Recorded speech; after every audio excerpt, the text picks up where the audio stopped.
ensure that those who were wrongly convicted in Scotland finally get the justice they deserve?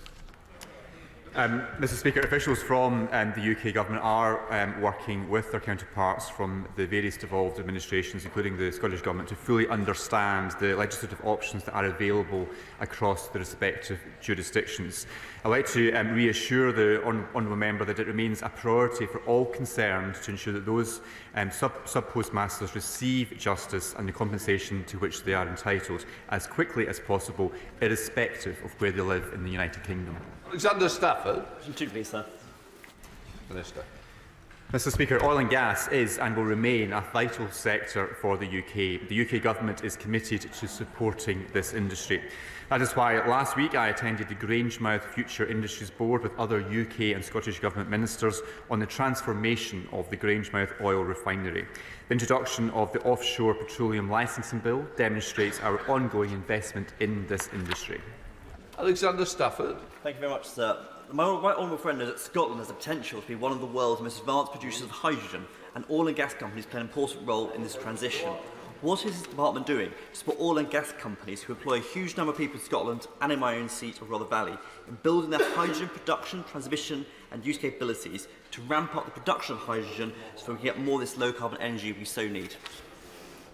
Minister. Grateful to my honourable friend for that question. We anticipate that by 2030 the UK's growing hydrogen sector could support more than 12,000 jobs and unlock £11 billion worth in private investment. Our hydrogen production delivery roadmap sets out proposals for annual hydrogen allocation rounds from the year 2025 to 2030, helping to provide certainty for the industry. In December, we announced the results of hydrogen allocation round 1, with Scotland fielding 2 successful projects.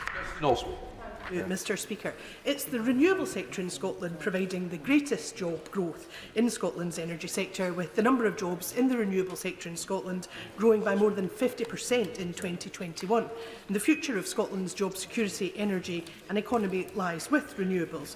So when will the UK Government finally match support for the Scottish Government's £500 million Just Transition Fund? Mr Speaker, well, I mean, the SNP's position on energy, and particularly in relation to oil and gas, is frankly all over the place. We don't know where the First Minister of Scotland stands on this. He described developing Rosebank as the wrong decision, but now seems to think that oil reserves can fund capital investment in an independent Scotland.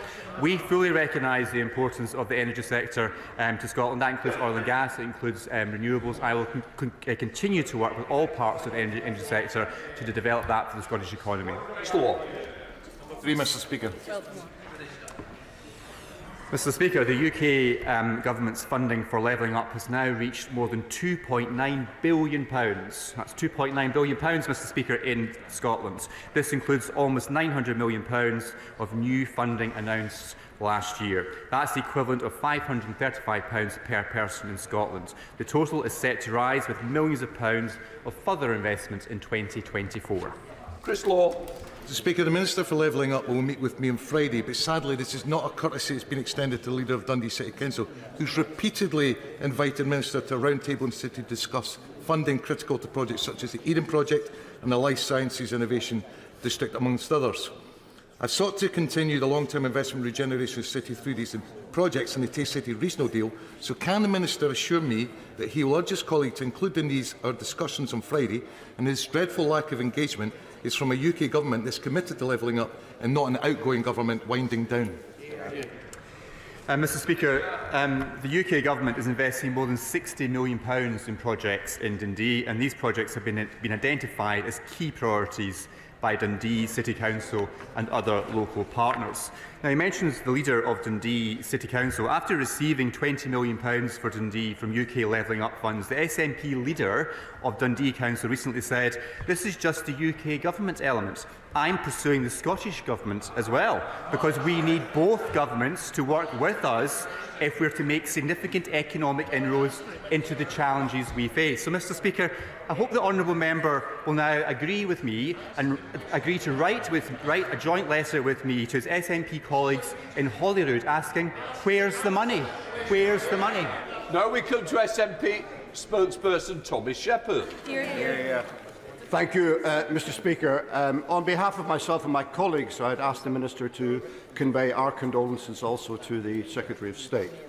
Mr Speaker, we were given assurances prior to Brexit that the structural funds, which provided capital funding for Scotland, would be replaced by the specific levelling up and shared prosperity funding after Brexit.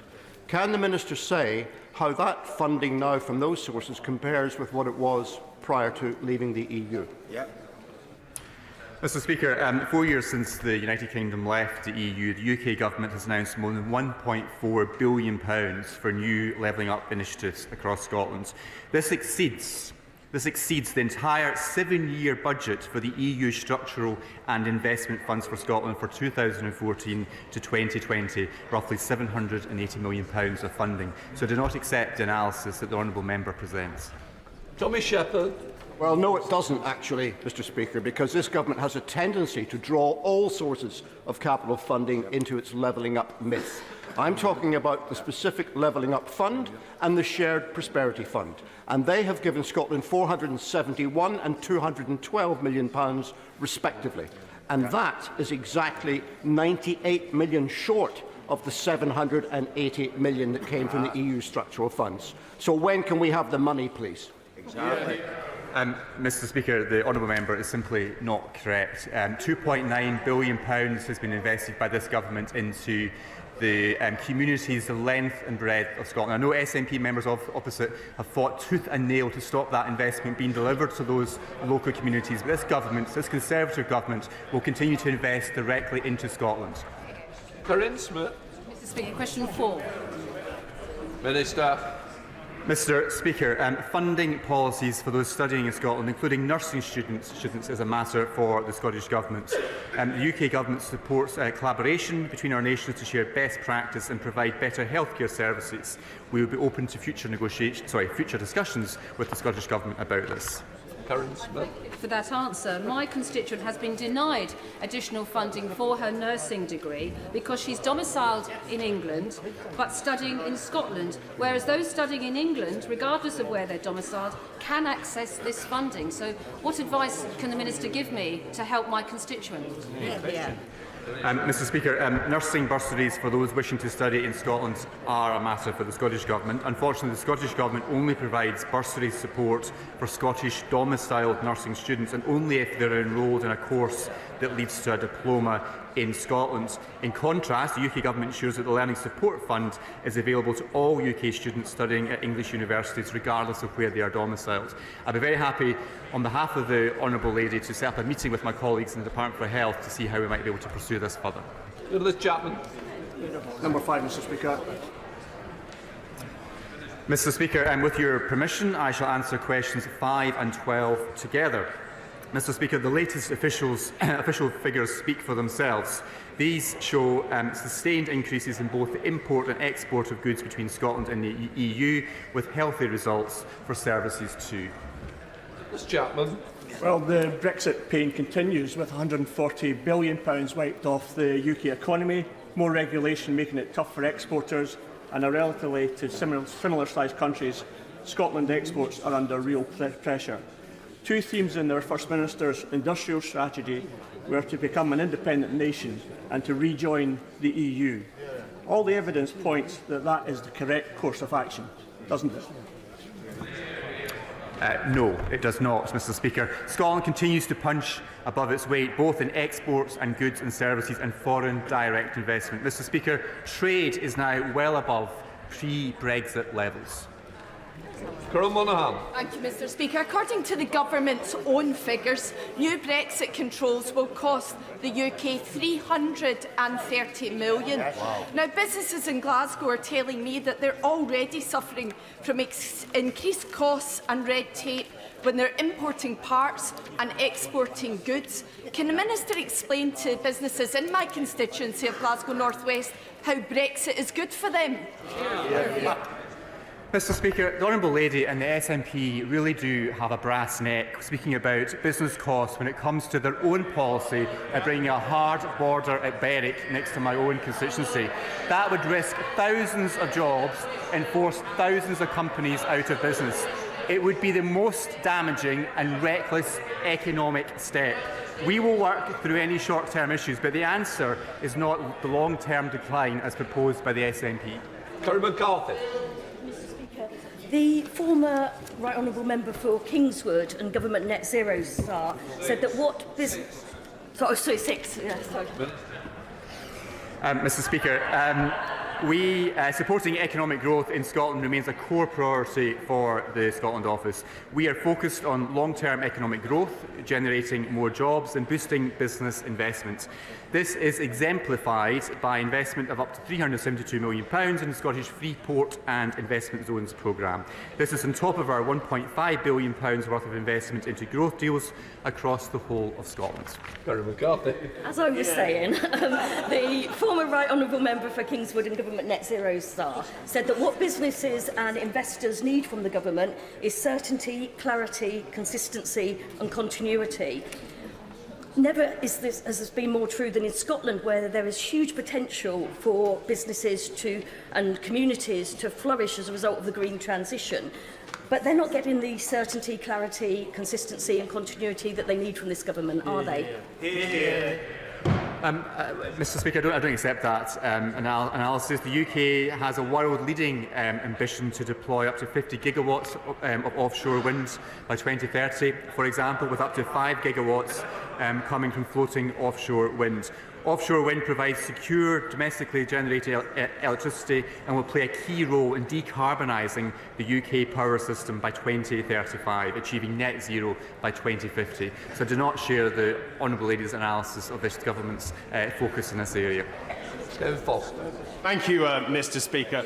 Does the Minister share my frustration that whilst his department's working to support the Scottish economy, the SNP is hitting it with higher taxes and not supporting vital sectors like hospitality and tourism in the way that's happening in England? Mr Speaker, my honourable friend is absolutely right. Sadly, the SNP's sole focus seems to be independence, referendums and making Scotland the highest tax part of the United Kingdom. I can see this every day of the week in my own constituency as people are finding it increasingly difficult to justify remaining in Scotland when they're paying so much more tax compared to the rest of the UK but getting less good public services. We now go to Shadow Secretary of State Ian Murray.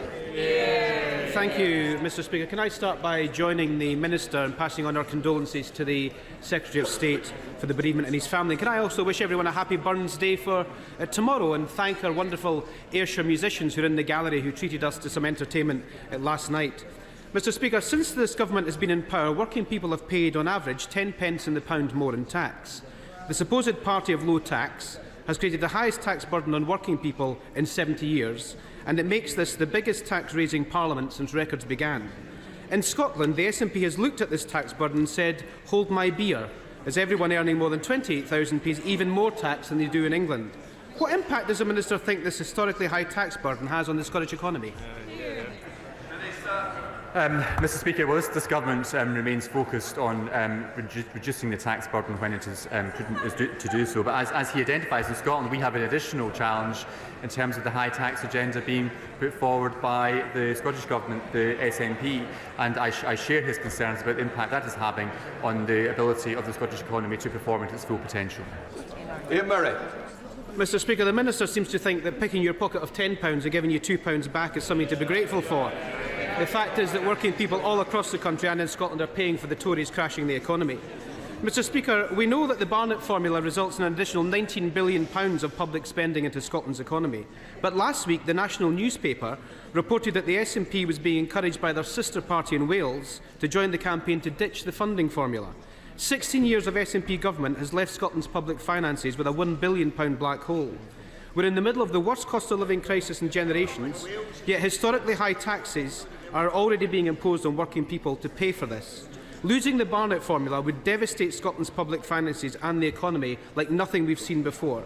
Will the Minister join me in demanding that the SNP rule out this policy to bin the Barnet formula? Mr Speaker, the biggest enemy of the Barnet formula and the biggest enemy of devolution in Scotland is the SNP. They want to rip up the devolution settlement and they want to stop the Barnet formula, which results in millions of pounds of extra investment going into Scotland each year. This government, this party remains absolutely committed to devolution and that Barnet formula and more investment into Scotland. Gregory Campbell. Number 7. Mr Speaker, the United Kingdom Government has taken action to make trade between Scotland and Northern Ireland easier. The UK Government is also committed to providing funding to deliver targeted improvements to the A75 road. This will provide better links between Cairn-Ryan ferry terminals serving Northern Ireland and South West Scotland, benefiting businesses on both sides of the North Channel. Gregory Campbell. Thank you, Mr Speaker. I appreciate the reply the Minister has given us. He will understand, like many do, that the economic powerhouse of the United Kingdom is usually centred in the south-east of England, and thus to the detriment of the south-west of Scotland and Northern Ireland. Will he do more to ensure that that small 12-mile stretch of water between Scotland and Northern Ireland is bridged in business terms by greater cooperation and expansion opportunities for people on either side of that 12-mile stretch? Mr Speaker, the honourable member makes a very important point. I fully recognise the very strong links that exist between South West Scotland and Northern Ireland, and the potential to enhance those economic ties are great. Improved transport links are undoubtedly part of that with the A75 and ferry links. I look forward to working with him to see how we might be able to enhance and improve those links moving forward. The Select Committee Speaker, Shaw. Speaker, Scottish businesses would give their right arm to have the arrangements that Northern Irish businesses have with their access to the single market and all the competitive advantages that brings. The Prime Minister's described Northern Ireland as one of the world's most exciting economic zones. Does he agree with that? And what's he doing to ensure that Scotland gets the same arrangements? Mr Speaker, well, I thought the honourable member was going to stand up to tell me how great the House of Lords was now, a bit like his honourable friend, the member for Ross, Skye and Lochaber, in a sort of preemptive job application. Mr Speaker, Scotland is not Northern Ireland and does not share the land border with an EU country. It's disappointing that the SNP is seeking to play party politics with the situation in Northern Ireland. Northern Ireland, as the SNP well knows, has a unique place in the United Kingdom, and we will protect that. Alan Smith. Number 8, sir. Mr Speaker, the UK Government works tirelessly to promote Scottish interests around the world through our extensive diplomatic network, forging business links and generating trade and investments. Our response to the Scottish Affairs Committee's recent inquiry in Scotland's international position highlights the extensive efforts we undertake to achieve this. Alan Smith.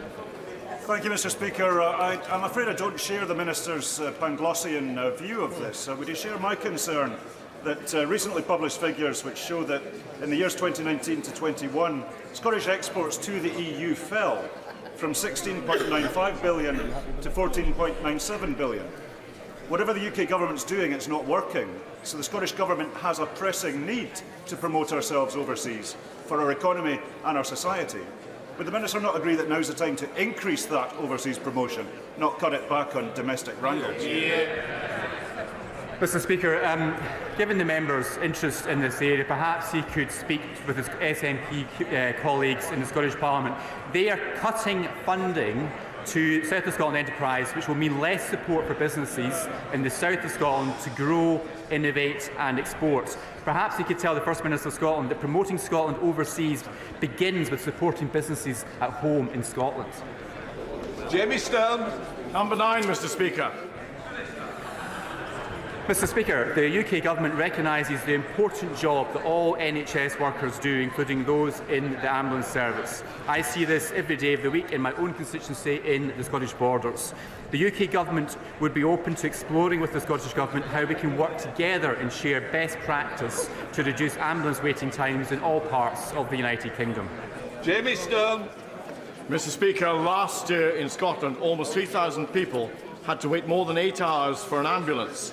But in recent days, women who might have to travel a 2.5-hour drive to Rigmore Hospital in Inverness to give birth or for specialised treatment, they haven't been able to travel at all because the roads have been closed owing to the terrible weather we've had.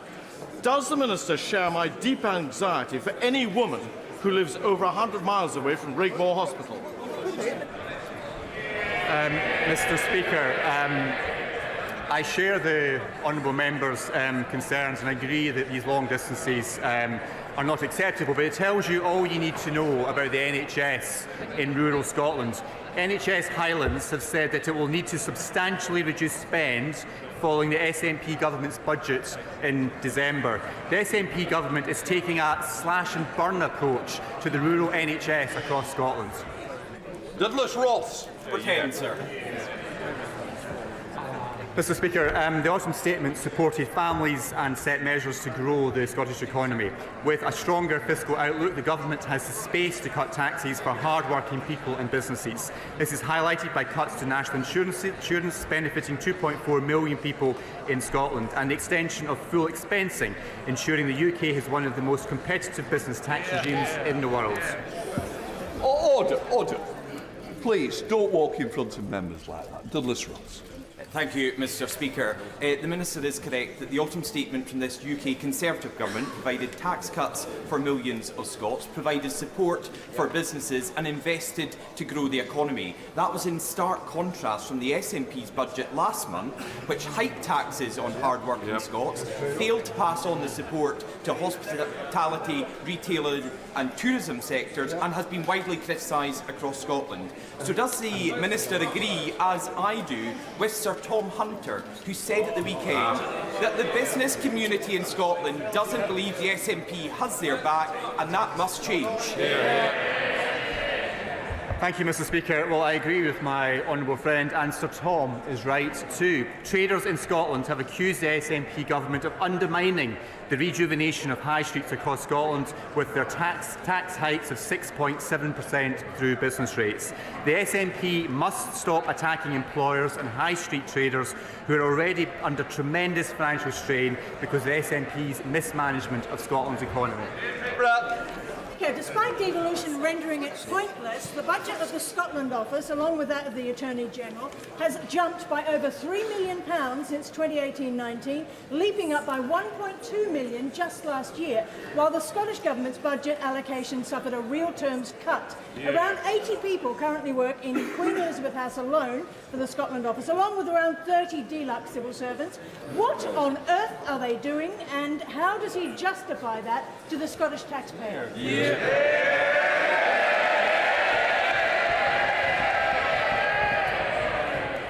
Mr Speaker, the team at the Scotland Office, both in Dover House and in Queen Elizabeth House in Edinburgh, are doing a tremendous job supporting Scotland across the United Kingdom and around the world. I'd be very happy to welcome the Honourable Lady to join me to meet some of them so you can understand more clearly the important work that they do on our behalf across the UK. That completes Scottish questions. We now come to the Prime Minister, but I just want to announce to the House we are joined today by the President of the Chamber of Deputies of Parliament of the Czech Republic. Welcome. We now come to Prime Minister's questions. Richard Thompson. Number one, Mr Speaker. Mr Speaker, I know that members from across the House will want to join me in offering our best wishes to His Majesty the King and Her Royal Highness the Princess of Wales. Mr Speaker, this morning I had meetings with ministerial colleagues and others. In addition to my duties in this House this afternoon, I shall be meeting the extraordinary 100-year-old Holocaust survivor, Lily Ebbert. Lily promised that if she survived Auschwitz, she would tell the world the truth of what happened. Never has such a promise been so profoundly fulfilled. And as we prepare to mark Holocaust Memorial Day on Saturday, I'm sure the whole House will join me in reaffirming our promise to Lily that we will never forget the Holocaust and we will carry forward her life's work for generations to come. Richard Thompson. Thank you, Mr Speaker, and can I echo the Prime Minister's comments on World Holocaust Day? My constituents, like all of our constituents, rely on the Royal Mail to deliver important items of mail and packages and for people to run their businesses. So they'll be very alarmed to learn of proposals from Ofcom that Royal Mail might be allowed to cut the number of days that they might be able to, that they will provide that service. Can the Prime Minister give a commitment to me here today that under his watch there will be no reduction in postal services provided by the Royal Mail in Scotland or anywhere else? Well, Mr Speaker, I agree about the importance of the Royal Mail's universal service obligation, and as you will have heard from the Minister this morning, we remain absolutely committed to ensuring that it remains as it is. Paul Holmes. Thank you, Mr Speaker. The Lib Dem-run council in Eastleigh has just received a report from their external auditors warning of the possibility of fraud and ignoring whistleblowers who try to warn them. Does the Prime Minister agree with me that Lib Dem leaders who shun accountability, shun transparency and simply say "not me, Gov" should start showing some remorse and responsibility or make way for those who will? Well, We'll hear the answer. Come on, Prime. My honourable friend raises an important matter to the people of Eastleigh, which I was pleased to discuss with him on my recent visit to his area, and I know that the contents of the report are deeply concerning. It is disappointing to see this Liberal Democrat-run council rack up debt with absolutely no plan for how to fund it. And the council has been issued with a best value notice, and I know that he is talking to the Department of Levelling Up, who will be monitoring the situation closely. We now come to the Leader of the Opposition, Keir Starmer. Thank you, Mr Speaker. Can I join the Prime Minister in his comments about His Majesty the King and Her Royal Highness the Princess of Wales, and in his comments about Holocaust Memorial Day? Never again must be said more defiantly this year, as it's said every year. Mr Speaker, last week we lost Sir Tony Lloyd, a true public servant who touched the lives of many people across the House and across the country. And I'm glad that his family were here yesterday to hear the many tributes to and memories of Tony. He will be greatly missed. Mr Speaker, the Prime Minister's had quite a week. From endlessly fighting with his own MPs to collapsing in laughter when he was asked by a member of the public about NHS waiting lists. So I was glad to hear that he managed to take some time off. Can I just say, I wanted to the Prime Minister, I'm certainly going to hear the Leader of the Opposition. Those people who don't want to hear, they can certainly leave, because that's how it's going to be, so get it in order. Some of you are wanting to catch my eye again. It's not a good way to do it. Mr Speaker, I love this quaint tradition where the more they slag him off behind his back, the louder they cheer in here. Keep it going. And also, for this side, you can have a joint cup of tea. Come on. Mr Speaker, I was glad to see that he managed to get some time off yesterday afternoon to kick back, relax and accidentally record a candid video for Nigel Farage. The only thing missing from that punishing schedule is any sort of governing or leadership. So was he surprised to see one of his own MPs say that he doesn't get what Britain needs and he's not listening to what people want? Prime Minister. Mr Speaker, he talks about what Britain needs, what Britain wants, what Britain values. This from a man who takes the knee, Mr Speaker, who wanted to abolish the monarchy, who still doesn't know what a woman is, and who just this week, one of his front benchers said that they back teaching divisive white privilege in our schools, Mr Speaker. Looking at his record, it's crystal clear which one of us doesn't get Britain's values. Mr Speaker, he spouts so much nonsense, no wonder they're giving up on him. And even now, as his government crumbles around him and his own MPs point out he's out of touch, got no plan for growth, crime or building houses, the Prime Minister is sticking to his one-man Pollyanna show. Everything's fine. People should be grateful to him. The trouble is, no one's buying it. Does he actually understand why his own MPs say he doesn't understand Britain and that he is an obstacle to recovery? Prime Minister. Again, Mr Speaker, He calls it nonsense, but these are his positions, Mr. Speaker. Right? And he doesn't want to talk about it, but this is the facts. He chose to represent a now prescribed terrorist group, Mr. Speaker. He chose to campaign against the deportation of foreign national offenders, Mr. Speaker, just like he chose to serve the Right Honourable Member for Islington North, Mr. Speaker. That's his record, those are his values, and that is exactly how he should be judged.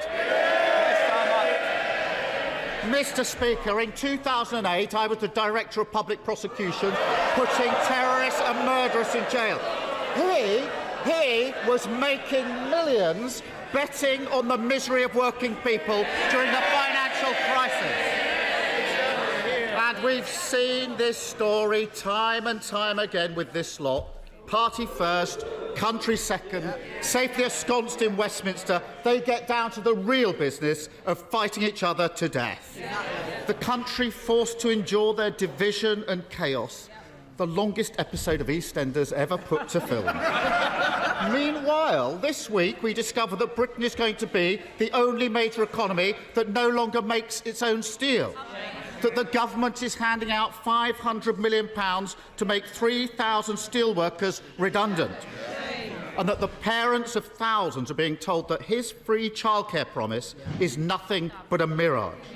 Isn't he embarrassed that the Tory party is yet again entirely focused on itself? Mr. Speaker, there's yet more sniping from the sidelines. Yeah,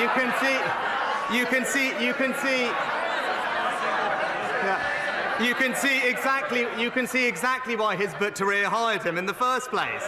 But he wants to talk about these things. Even his own party are now realising that he simply doesn't have a plan for this country, Mr. Speaker. The member for Dagenham and Rain has said it's difficult to identify the purpose of his leadership. And long-time celebrity backer Steve Coogan recently said he licks his finger, sticks it in the air, and just sees which way the wind is blowing. Even Labour Party know, Mr. Speaker, he's not a leader, he is a human weather vane. It's not the sidelines, it's behind him that the fire's coming in, Mr. Speaker. And he can try and blame the Labour Party all he wants. The difference is, I've changed my party, he's bullied by his party. And has he found the time in his busy schedule to work out why thousands of parents are being told by their nurseries that they won't get free childcare that he promised them? Prime Minister. Well, Mr. Speaker, let's see what his party is offering the country. It's right. So we all know, Mr. Speaker, he doesn't have many ideas for our country. I'm going to hear the Prime Minister. Well, he doesn't have many, but one thing we do know, Mr. Speaker, is that... You don't want to push it, do you? No. Do you know that he's committed to his 2030 decarbonisation promise, Mr. Speaker, which they say will cost £28 billion. But I was reading about it this week. He says he's changed the party. One of his team called it an albatross hanging around their neck. That might have been the Shadow Chancellor, maybe, Mr. Speaker. But he said they're doubling down on it. All this ahead of a crunch meeting, we're told this week, for them to work out how they're going to pay for it. I can save them some time because we all know the answer. Higher taxes for the British people. Mr. Speaker, there's only one party that crashed the economy. They're sitting right there,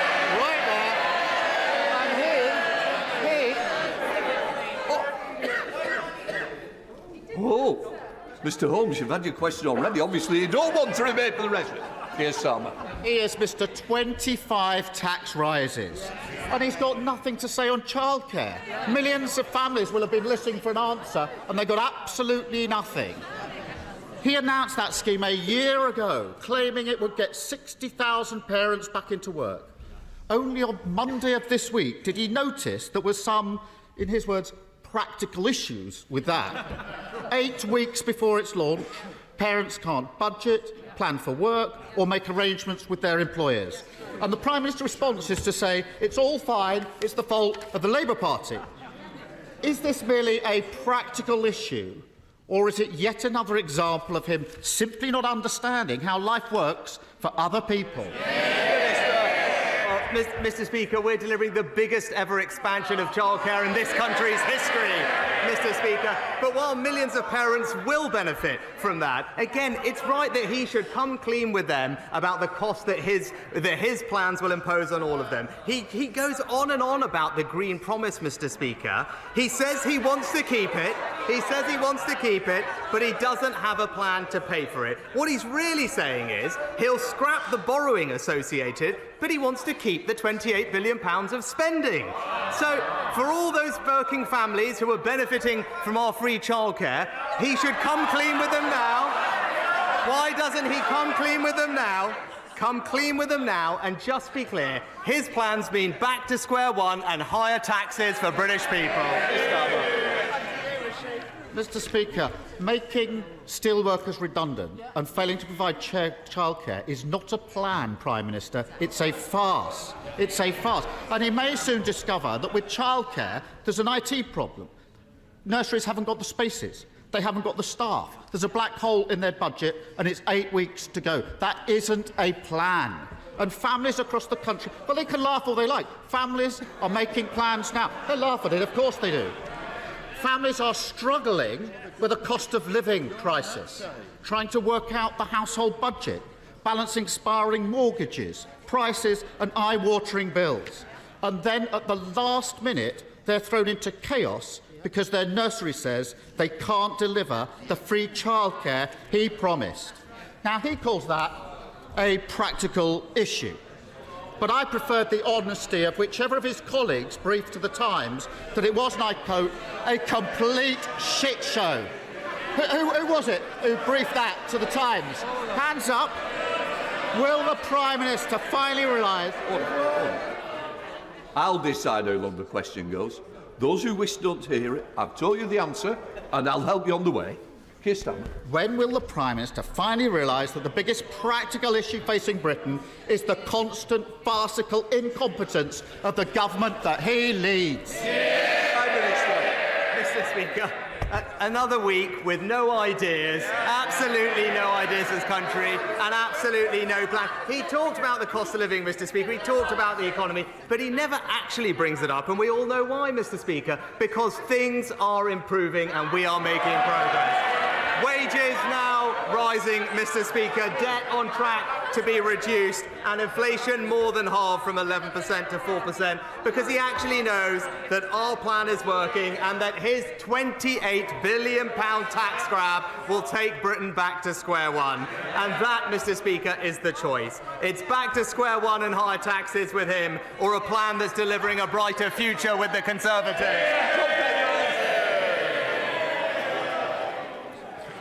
Changing gear, Mr Speaker.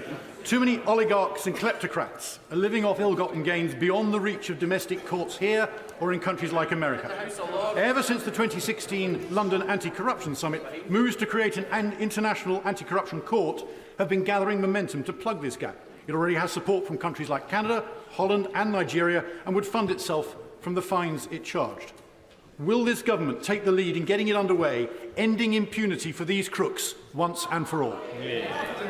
Well, can I firstly pay tribute to my honourable friend for his work on this issue? As I'm sure he'll appreciate, establishing a new bespoke institution is a significant endeavour, but I know he's discussed it with the Foreign Secretary, who will look at the proposals in more detail. And in the meantime, as he knows, our Economic Crime Act has a raft of new measures to crack down on dirty money, and we will shortly be publishing our second anti-corruption strategy. Will set out ambitious plans for combating corruption, both here at home but also internationally. SNP leader Stephen Flynn. Mr Speaker, last night, as Tory MPs were once again fighting amongst themselves, the public were sat at home watching John Irvine of ITV News report on footage from Gaza of an unarmed Palestinian man walking under a white flag, being shot and killed by the IDF. Prime Minister, such an act constitutes a war crime, does it not? Mr. Speaker, we've been absolutely consistent that international humanitarian law should be respected and civilians should be protected. I've made that point expressly to Prime Minister Netanyahu, and the Foreign Secretary is in the region this week making exactly the same point. Stephen Clarke. Mr. Speaker, I don't think it's unreasonable to expect the Prime Minister of the United Kingdom to rise to that dispatch box and tell the people of these Isles and elsewhere that shooting an unarmed man walking under a white flag is a war crime. Now, in recent weeks, this House has acted with urgency and intent following an ITV drama. The question is, will this House now show the same urgency and intent following this ITV news report? And finally, back a ceasefire in Gaza. Mr. Speaker, no one wants to see this conflict go on for a moment longer than necessary, and we do want to see an immediate and sustained humanitarian pause to get more aid in and, crucially, the hostages out, helping create the conditions for a sustainable ceasefire. I set out the conditions for that earlier in the House. The Foreign Secretary is in the region today and will continue to press all our allies and partners to make sure that we can bring about that outcome. Tom Hunt. Speaker, access to NHS dentistry is a key issue in Ipswich and Suffolk. Locally, actually, we've done something about it. And the University of Suffolk and the local NHS deserve great credit for establishing a new dental centre, which is going to carry 18,000 hours a year of NHS dental appointments. However, a source of great frustration for myself and a number of constituents is that many people who train to be a dentist at university for 5 years and have their training heavily subsidised can immediately go private or actually go abroad without giving anything back to the NHS. It seems wrong to me. Would the Prime Minister support with you of many of my constituents that for say 5 years they work in the NHS, they give something back, and this will make a huge contribution to this problem? Prime Minister. Well, my honourable friend is a long-standing campaigner for better dental access in his constituency, and I congratulate him on the new dental centre that's opening, which I know he worked very hard to deliver. And I agree with him. It's right and fair that we seek better value for the significant investment that the taxpayer makes in the education and training of the dental workforce. That's why, as our workforce plan outlined, we are exploring whether a tie-in would ensure that dentists spend a better proportion of their time in the NHS, and we'll be launching a consultation on this policy later this year. Colm Eastwood. Thank you, Mr. Speaker. In the week of the anniversary of Bloody Sunday, people in Derry are watching unarmed Palestinians being gunned down by Israeli soldiers. Over 25,000 people have now been slaughtered in Gaza. The Prime Minister says, and he said it again today, that he wants to see a sustained ceasefire. So my question is a very, very simple one. The next time there's a vote at the UN for a ceasefire, will his representative vote for it? Well, Mr. Speaker, of course we'll engage with all UN resolutions on their merits, and I've been clear no one wants to see this conflict go on for a moment longer than is necessary.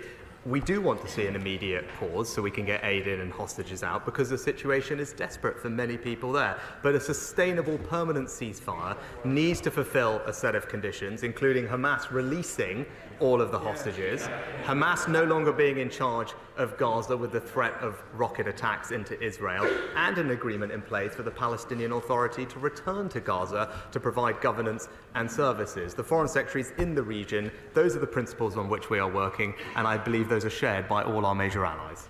Sure. In 1859, Brunel opened his rail bridge over the River Tamar. In 2022, I met with Network Rail and others to celebrate the agreement to build a simple footbridge going over the railway line in Lostwithiel. That bridge still doesn't exist, and I have no completion date. Can my right honourable friend help? Well, I know that my honourable friend is a long-standing campaigner for the footbridge at Lostwithiel station, and I recognise her concerns and the pressing need for the construction of this footbridge. I'm told that Network Rail is currently working on a funding solution for this, so that it can take forward this important project in the next financial year, and the Rail Minister will keep my honourable friend updated on his progress. Ms Twist. Thank you, Mr. Speaker.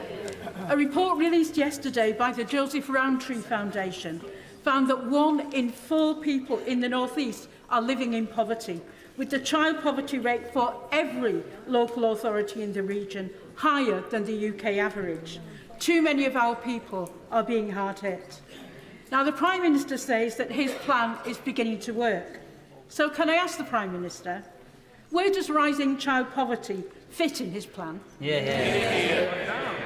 Well, in fact, Mr. Speaker, the plan is working because poverty is falling in our country. Since 2010, there are 1.7 million fewer people in poverty, including hundreds of thousands of children. Of course, there's more to do. There's always more to do to make sure children don't grow up in poverty, but that absolutely wouldn't be helped by Labour's £28 billion tax grab on their parents, which would take money out of their families' bank accounts. James Sunderland. Mr. Speaker, Bracknell Forest is a place of aspiration, opportunity and enterprise. Business occupancy rates and employment figures are thankfully high.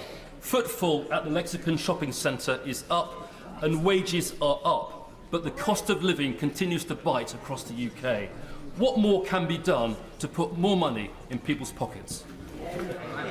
Well, it's great to see, thanks to my honourable friend, that Bracknell Forest is thriving, with people in work up, footfall in the town centre up, and as he knows, almost 100% of his schools now good or outstanding. But he's right that we must do more to relieve the burden on working people, Mr. Speaker, which is why we cut taxes for tens of millions of people in work earlier this year, worth on average £450. And we've got to stick to the plan for lower taxes, a stronger economy, and a brighter future for the people of Bracknell Forest, and absolutely not risk going back to square one with the Labour Party. Debbie Abrahams. Mr. Speaker, if everyone had the same good health as the least deprived 10% of the population, in England there would have been a million fewer deaths between 2012 and 2019, and 28,000 fewer deaths in the first year of COVID. These inequalities are not inevitable. Does the Prime Minister think that cuts in social security to 85,000 low-income households, including people in low-paid work in my constituency, will help or to address these health inequalities?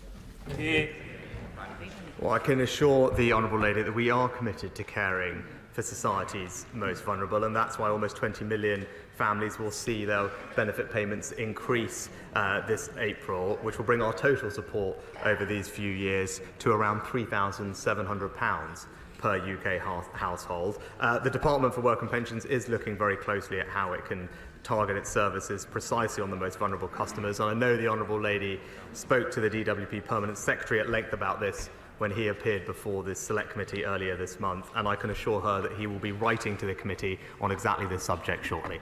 Jonathan Lord. The Post Office scandal has affected so many people, including my constituent, Seema Misra, a sub-postmaster from West Byfleet with an outstanding record of service to her community, who was wrongfully convicted in 2010 of stealing £75,000 and was sentenced to prison on her first son's birthday and whilst pregnant with her second son. Does the Prime Minister agree with me, and more importantly with Seema Misra herself, who is in the gallery today with her husband Devinder, that she is due a full apology from the Post Office, a full apology from Fujitsu, and proper compensation as a matter of urgency? And I know my honourable friend has been a great support to his constituents over all the years and has fought relentlessly for the truth to come out. As I've said, the Horizon scandal is one of the greatest miscarriages of justice in our nation's history. We will introduce, as I said a few weeks ago, primary legislation within weeks to ensure that all convictions that were based on erroneous Horizon evidence are quashed, that will clear people's names, deliver justice and ensure swifter access to compensation. Innocent people, like my honourable friend's constituents, have waited far too long, and I'm determined that they receive compensation as swiftly as possible. We have a clear moral duty to right these wrongs, and that is exactly what we will do. Alex Norris. Thank you, Mr. Speaker. In 2021, 3,527 food parcels were given out by Bulwell and Bestwood Food Bank. Last year, that number exploded to 6,500, with nearly half going to children. The food bank's now having to buy food to supplement donations, which can only be sustained for a short period. Rather than pretending that things are getting better, will the Prime Minister apologise for the daily chaos in government, which is leaving widespread destitution unaddressed? Oh, Well, Mr. Speaker, I don't want to see anyone reliant on food banks, but while they're in place, I have nothing but praise and thanks for the people who run them. But it is wrong to say that we aren't making progress. When I came into this job, inflation was running at 11%. That is the single biggest impact on families' cost of living. And now, thanks to the efforts of this government, most of them opposed by his party, inflation has now been more than halved at 4%. And we're combining that with significant tax cuts to put more money in people's bank accounts at the end of every month. That's the right way to go about supporting people, combined with our extensive cost of living support for the most vulnerable. And all the statistics show that that support has helped, has made a difference, and that's what you get with responsible management of the British economy. Thank you, Mr. Speaker. In November, I held an adjournment debate on the South Fylde line and the need for a passing loop to double its hourly service and increase resilience against delays and cancellations, which again cause misery for travellers over Christmas. The assurances I received from the Rail Minister built on the positivity generated by the reallocation of HS2 funds. Since then, progress has been desperately slow, and my efforts to advance this critical piece of infrastructure for the people of Fylde has been frustrated. Will the Prime Minister meet with me to discuss how the government can help to get the South Fylde line back on track? Prime Minister. My honourable friend is correct that local transport projects are and must be prioritised, and every region of our country will have more transport investment as a result of the decision that we made on HS2. Now, work is underway to consider potential upgrades to the West Coast Main Line, including improvements at Preston Station, which may support additional local services from South Fylde. I know the Rail Minister is carefully considering these options as we speak, and will update my honourable friend in due course. Leila Moran. Thank you, Mr. Speaker. Thames Water are a shambles. In the recent flooding in Oxfordshire, they were dumping sewage from 270 sites along the Thames in 1 week. There was waste backing up into people's homes because of drains that they had not unblocked, and they couldn't even refill their own reservoir because the rivers were too dirty. But rather than offer a rebate for this shoddy service, they are intending to put bills up for everyone by 60%. So will the Prime Minister explain to my constituents why they are being asked to foot the bill for Thames Water's gross incompetence? Well, Mr. Speaker, we've been clear that the volume of sewage discharged by water companies is unacceptable, and that's why we've launched the most ambitious storm overflow discharge reduction plan. And we have now achieved monitoring of almost every single storm overflow in England under this and previous governments, and have introduced unlimited penalties on water companies. And where there is evidence of poor performance, the Environment Agency will not hesitate to pursue water companies concerned, just as they did, I believe, a couple of years ago in the Honourable Lady's constituency, where they fined Thames Water specifically £4 million following a serious incident. Theresa May. Thank you, Mr. Speaker. Yesterday, the Honourable Member for Knowsley and I published our report on TIDE, type 1 diabetes and disordered eating, a condition estimated to affect over a quarter of type 1 diabetics in the UK. It is life-shortening, life-threatening, and can lead to death. I'm pleased to say that Hampshire Integrated Care Board have already responded positively to the report. Will my right honourable friend ensure that the government not only looks seriously at the recommendations we have put forward, but acts on those recommendations, which would improve lives, and save money for the NHS? Can I start by thanking my right honourable friend and indeed the right honourable member for Knowsley for their important work on this issue. Of course, I know both of them speak from personal experience, and as she says, it is important that people get the treatment they need. The Health Secretary will, of course, consider the report, and the NHS has already been piloting services to support those with this condition, as she's aware of, and I understand that the NHS is also now expanding pilot sites to every region of the country so that even more people can benefit from the appropriate integrated care. Adam Kaiser. Mr. Speaker, we entered 2024 with starvation and famine as acute as ever across the globe, much of it caused by the climate crisis. Yet at present, the world's worst hunger crisis is in Gaza, created by Israel's ongoing siege. The Integrated Food Security Phase classification has found that out of 600,000 people facing starvation globally, 95% of them are in Gaza. Mr Speaker, starvation used as a weapon of war is a war crime. The Israeli government has the power to end the starvation crisis by ending the siege of Gaza and opening all crossings. Does it not, Prime Minister? Mr Speaker, I've been absolutely clear that we are incredibly concerned about the devastating impact of the situation in Gaza on citizens. That's why we have tripled our humanitarian aid for this financial year to the region. And, as I said in the statement yesterday, are working with partners such as Jordan and the United States to open up new aid corridors so we can increase the supply of aid getting in to those who desperately need it. Miriam Cates. Thank you, Mr Speaker. This morning, the press reported the tragic case of a 14-year-old girl who took her own life following horrific social media bullying, including on TikTok and Snapchat. Since 2010, across the English-speaking world, there's been a marked increase in poor teen mental health, teen suicide attempts, and children addicted to pornography. The United Kingdom has a strong tradition of legislating to protect children from serious threats to their safety and welfare. So does my right honourable friend agree with me that it's time to consider banning social media and perhaps even smartphones for under-16s? Well, Mr Speaker, my honourable friend is absolutely right to highlight the impact of what happens online on our children, and that's why our Online Safety Act tackles both criminal activity online and protects children from harmful or inappropriate content such as bullying or the promotion of self-harm, accessing pornography and also exposure to eating disorders. Ofcom are now rightly developing and consulting on the guidance and the codes of practices for how those platforms will meet their duties, and if they don't clean up their act, then Ofcom will be able to impose fines of up to 10% of global turnover on the social media firms. Mr Speaker, recently released documents reveal that the Foreign Office had serious concerns about Israel's compliance with international humanitarian law and its ongoing assault on Gaza. This assessment was hidden from Parliament, whilst the Prime Minister boldly stated his confidence in Israel's respect for international law. Since then, the scale of Israel's war crimes in Gaza have been revealed to the world thanks to South Africa's case to the ICJ.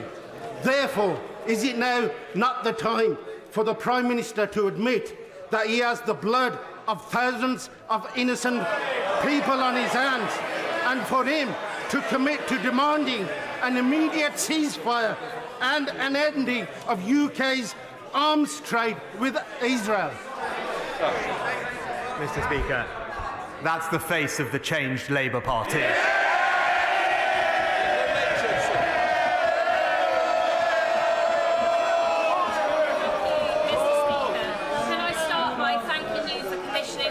Educational Trust exhibition in Portcullis House and for your personal, unwavering commitment to Holocaust remembrance. Mr Speaker, as we approach Holocaust Memorial Day, will the Prime Minister join me in commending the important work of the Holocaust Educational Trust, in particular their work with Holocaust survivors, who despite living through the darkest moment in human history, continue to share their testimony in the hope of ensuring never again. In the face of the appalling rise in anti-Semitism which we see on the streets of Britain, will my right honourable friend join me in encouraging all members to sign the Book of Commitment and stand up against anti-Semitism? Mr Speaker, I join my honourable friend in paying tribute to the brilliant work of the Holocaust Educational Trust and thank her for all her work on this issue. I'll be signing the Book of Commitment this afternoon during my meeting with Lily Ebbett, and I encourage members on all sides to do the same and to reaffirm with shared determination to ensure that the Holocaust is never forgotten and to defeat the resurgence of anti-Semitism and all forms of hatred in our country. Final question, Sarah Champion. Mr Speaker, I represent a proud steel community in Rotherham who stand with the steel workers in Port Talbot at this very worrying time.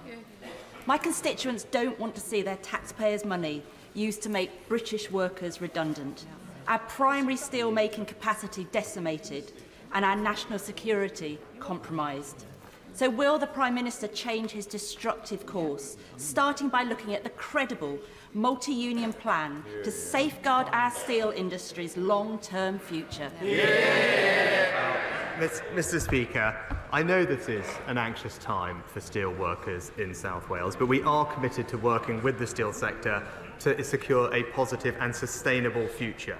The Honourable Lady will know that during the pandemic we provided support to Celsa, a steel company in South Wales, to safeguard jobs and ensure the sustainability of that plant. And what was proposed to happen in South Wales was the loss of 8,000 direct jobs, thousands more across the supply chain, and the complete closure of the plant. Because of the government's investment and support and partnership with Tata, we have safeguarded 5,000 direct jobs, thousands more in the supply chain, and ensured the long-term sustainability of that steel plant so it has a brighter future. Obviously, this is difficult, but it's entirely churlish of her not to recognise the largest support package. It is one of the largest support packages that any government has provided any company, and in the process safeguarded thousands of jobs. That completes Prime Minister's questions. Please let the chamber clear.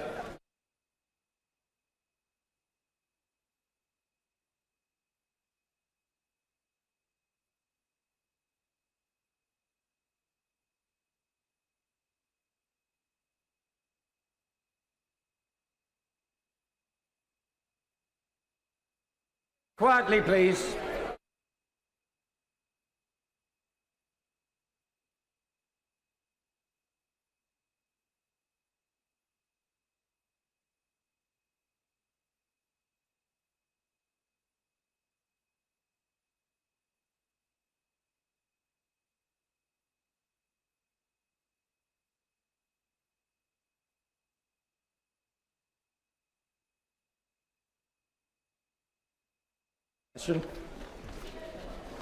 Pat McFadden.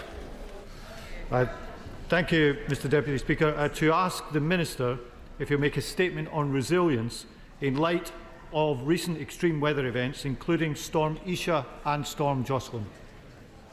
Minister. Thank you, sir. First, I would like to say how sorry the government was to hear that 4 people sadly lost their life due to Storm Isha, 2 in this country and 2 in Ireland. And I'd like to extend my sympathy to their family and friends. And at the same time, praise our emergency and utility workers who have worked so hard in some very difficult conditions in order to help the public. Forecasters at the Met Office raised a rare whole-country weather warning for the wind over the weekend in preparation for Storm Isha. The warning encompassed even rarer amber and red warnings for wind in the areas forecast to experience the worst of the storm. Indeed, wind gusts reached a peak of 99 miles per hour in Northumberland and 124 miles an hour across the Cairngorms. Although the storm had the potential to be extremely destructive, the vast majority of the transport and power infrastructure stood up well and recovered quickly. And that's a credit to the resilience of our critical infrastructure and the response capabilities of our operational partners on the ground. Storm Isha was closely followed by Storm Jocelyn, which reached a peak of 97 miles an hour, which I'm informed was the 10th named storm to impact our country this season. Again, the impacts from Jocelyn in England were less than feared, though operational partners were working around the clock to clear any disruption on our transport and power networks. The forecasting capabilities of our experts in the Met Office and the accuracy and speed at which they can warn and inform the public of incoming severe weather events does, in no doubt, save lives and protect our homes and businesses. My officials and those across government, working hard last week and over the weekend to coordinate the extensive preparation and mitigation measures being taken across the government. The fact that no escalation to a Cobra-level response was required for either storm is testament to our effective response structures at local and national levels. I'm very grateful for the response from colleagues in the devolved administrations and also local resilience forums around the country. Our local authority and agency partners kept public services running and reacted to any local issues that emerged. So we are adapting to weather events not previously experienced in our country, and events such as these come with increasing frequency and severity. The UK is driving forward cross-government action to respond to climate risks and their impacts on our economy and way of life. Our third National Adaptation Programme, published in July last year, sets out an ambitious 5-year programme of work driven by 3 themes: action, information and coordination. We are ensuring a more integrated approach to climate adaptation over the next 5 years through stronger governance, engagement and coordinated policy making. As part of this, we've established the right governance structures not only to monitor progress, but to tackle strategic, cross-cutting challenges which will drive the UK's resilience to climate change. This is all in line with the government's broader strategy as set out in the resilience framework, which committed us to strengthening the links between our understanding of the risks that the UK faces and the action we take to prevent those risks from materialising. We must continue to drive forward these initiatives that help us curb the impacts of climate change and at the same time build systems that help us withstand extreme events as they arise.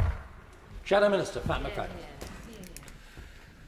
Thank you, Mr Deputy Speaker, and I'd like to thank the Minister for his response. Recent days have seen the UK battered by two severe storms, first Storm Isha and then Storm Jocelyn. This is the 10th named storm of the winter. And Liz Bentley, the Chief Executive of the Royal Meteorological Society, has said that these storms are some of the worst in the last 10 years. Our constituents around the country have been hit by widespread damage, flooding, power outages, cancellation of flights, ferries and trains. And in the most tragic circumstances, I reported 4 people have lost their lives. I want to pay tribute to the emergency service workers, electrical engineers and other response teams who've been working to help people restore power and get transport moving, often at risk to themselves in very severe conditions. We owe them all a debt of thanks. Now, of course, ministers can't control the weather. Indeed, the ex-ministers on the benches opposite can't even control themselves. But the greater regularity and severity of extreme weather demands a response from government. So let me ask the Minister, in terms of resilience, given the frequency of extreme weather events, why doesn't the government have a standing flood resilience task force as part of the COBRA system with a specific responsibility to build up long-term protection? Local resilience forums have been neglected since the passing of the Civil Contingencies Act under the Labour government. What more can ministers do to revive them and make sure they're properly supported? And last week, the Public Accounts Committee said that the flood protection budget put in place has been underused since it was announced and is now expected to cover 40% fewer properties than was first claimed. This leaves over 200,000 homes vulnerable to flooding. What is the government's plan for them? Jocelyn may be the latest storm, but it won't be the last. And the very least that the public has a right to expect is that the government understands this and is focused on the job and not whatever is the latest episode in the Tory psychodrama that has distracted governance of the country for far too long.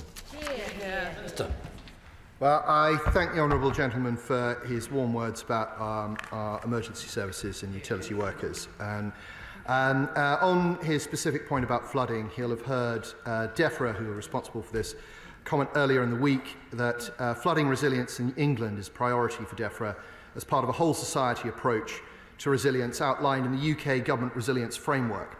For example, the government is investing a record £5.2 billion in the Flood and Coastal Erosion Risk Management Capital Programme.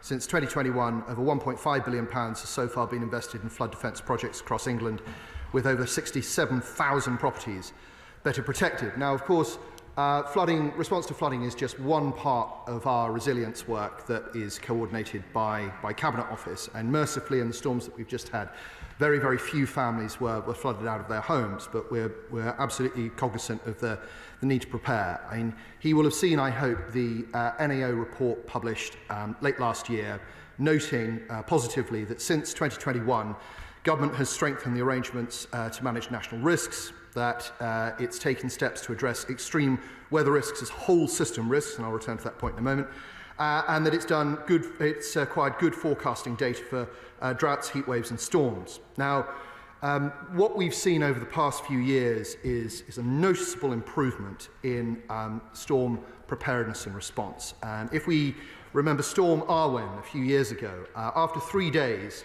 there were still about 40,000 people without power. Now, these storms that we've just had, which are very powerful, about 400,000 people lost 400,000 people lost power to their homes. but 99% of them had power restored within 24 hours. And that is as a result of the planning and preparedness that this government has put in place. And that's because we've learned the lessons. We now have improved public warnings, we have hardened infrastructure, and crucially, we forward deploy repair experts. So when we see storms forming over the Atlantic, we signal to local partners in utilities, partners in the emergency services, and they go out and get ready on the ground. And that can be everything from clearing storm drains to being ready to repair infrastructure that might be vulnerable. We have better public information. Public is much more connected with the activity of storms. Naming storms may seem like a superficial change, but actually we know that it has improved public awareness of what's going on. We have better travel advice, much clearer, DFT doing great work through our operators. But also, Mr Chair, we have superior forecasting. The government has invested a great deal in compute capacity and forecasting capacity that enables us to see where storms are coming. So this better coordination and better deployment of resources from the centre is meaning that we are working better with partners on the ground and getting better response when these extreme events take place. Mark John. Can I thank the Minister for his statement and take this opportunity to thank his officials in the Cabinet Office that do so much that is often unseen. But for those who perhaps have a little bit more of a public profile, would he join me in thanking the Environment Agency, emergency response teams for the West Midlands, the Shropshire Fire and Rescue teams that have done such a great job, and indeed Severn Trent Water and all the officials in Shropshire Council and Telford and Wrekin Council. He mentions national infrastructure. Does he agree with me that highways can fall under that? And would he call upon Highways England to do more to ensure that the M54, an important road in Shropshire and connecting Wales and England, has less flooding in the future, and they put more mitigation and investment into doing that?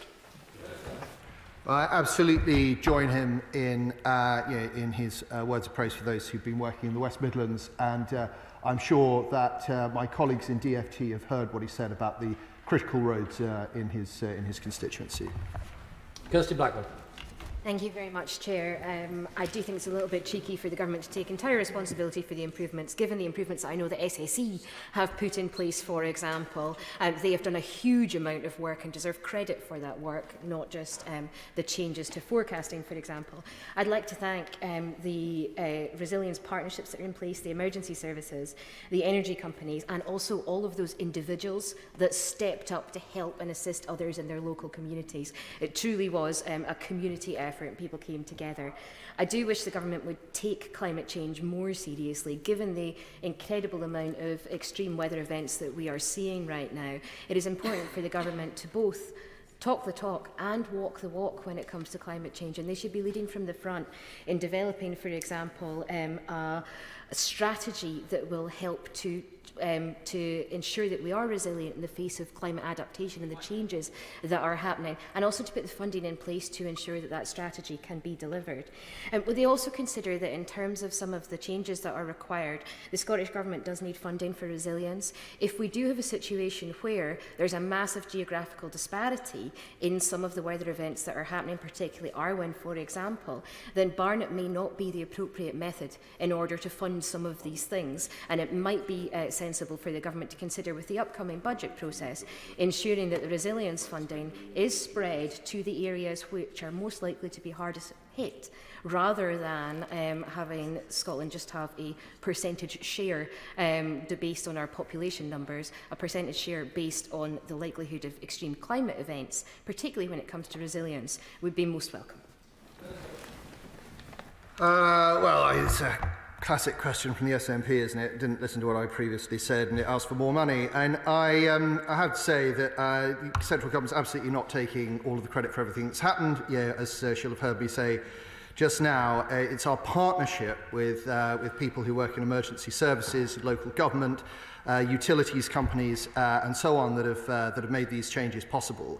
On climate change, I'm sure she'll be pleased to discover that that since peak CO2 emission in the mid-70s, the UK government, by its actions, has helped reduce CO2 emissions by more than 50%, more than any other G7 country. So we absolutely take these things seriously, and we will continue to do so.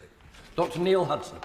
Thank you, Mr Deputy Speaker. Can I thank the Minister for his statement and the Government for their clear actions to strengthen our nation's resilience. As these extreme storms again unleash damage right across the UK, will my honourable friend join me in sending our thoughts to the people affected, homes, businesses, farms, and in paying tribute to the Environment Agency staff, emergency services, local authorities, electricity companies and volunteer groups like the Appleby Emergency Response Group in my constituency, who do so much to help people and communities through the trauma and aftermath of storms and severe floods. Well, I thank my honourable friend for that, and very happy to join him in paying tribute to the Appleby Emergency Response Team. And it is so often local community organisations that both have the connections and the awareness and the intel on what's going on the ground that make response possible. So very, very happy to join with him in that, and glad to hear that although his constituency, I know, was hit by the storms hard, they've managed to move on from it quickly. Karen Smith. Speaker. My friend from the front bench from Wolverhampton South East asked the Minister about why the government had neglected local resilience forums and the Civil Contingencies Act legislation, most notably in COVID when that was bypassed. So can I re-ask that question? What now lessons has the government learnt from COVID and these issues in order to give greater sustainability to those local resilience forums that need to protect us?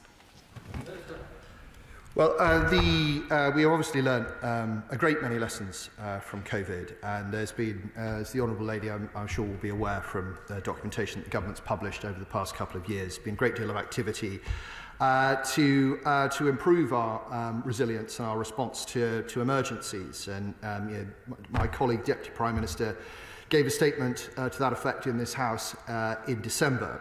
The Cabinet Office assigns ownership of acute national risks to lead government departments across risk identification and risk assessment, prevention, resilience, preparation, emergency response and recovery. Though the lead government departments may change between these phases, the impact changes and different competencies are required. But the UK has adopted a bottom-up approach to manage emergencies, as most emergencies affect local areas. We have local responders, such as the police, fire and ambulance services, which manage them without direct involvement from the government.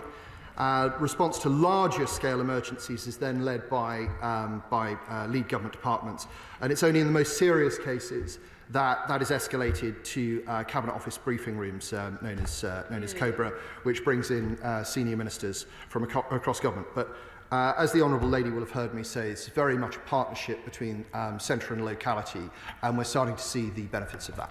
Heather Wheeler. Thank you very much, Mr Deputy Speaker. Can I ask my honourable friend to congratulate the good people of Repton and the other villages that came together to help with all the flooding that was going on, and particularly having follow-up meetings now to get more flood wardens across South Derbyshire. The flooding in South Derbyshire, I've never seen anything like it.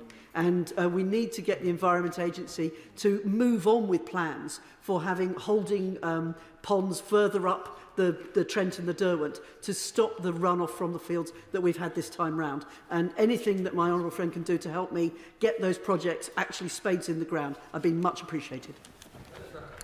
Thanks, sir. And I very much hear what my honourable friend is saying, and I know that my colleagues in DEFRA will have heard likewise, and she will have heard what I had to say earlier about their position on flooding. In this instance, we, in terms of alerts, normal flood warnings were operated. We didn't use the national alert because it didn't reach the threshold, and our local partners didn't ask us to use it. But from what we can see at this stage, that local system worked well and helped protect people and, where possible, property. Christine Jardine. Thank you very much, Mr Deputy Speaker.